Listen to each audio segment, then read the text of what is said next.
Hello, my name is Lesley Atherton and this is my semi-true, well, mainly true story, The Pendle Witches. My mum told me all about the Pendle Witches, how centuries past their dispossessions, trials and burnings, their spirits still live amongst their hills, grasses and heather, and how their usual white witch tendencies are occasionally eclipsed by their desires to cause mischief. Earlier that day we'd carefully studied the cute model witches suspended from the ceilings of a local tea room, witches made of sticks and modelling clay, hessian and straw, and judged which were the scariest, the most well-made and the ugliest. I was still at infant school when the witches pushed me down their hill during one of our family's Sunday walks.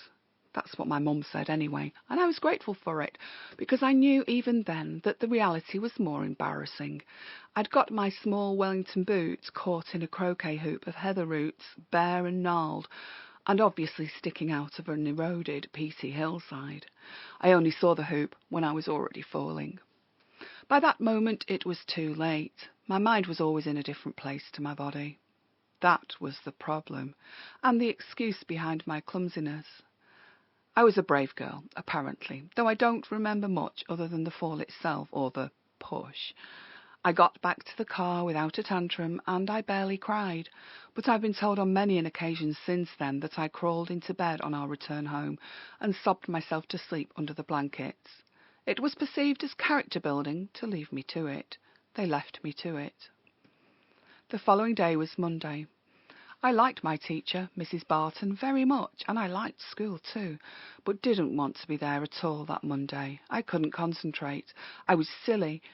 I was thoughtless, and that afternoon I clumsily overbalanced my chair. 4 legs, steady on the parquet floor, became 2, and then became a tangled mass of metal and flesh, tubular metal, blue-moulded plastic, and screaming little girl, not knowing whether to use her one good hand to cradle her bleeding skull or to cradle her wrist, twice damaged in as many days.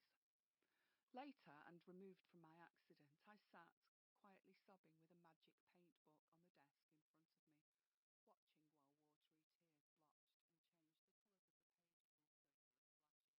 Miserable, I ate raisins and drank orange cordial till my mum turned up half an hour later, informing the teacher caring for me in the head's tiny office that the Pendle Witches were once again to blame for my ills.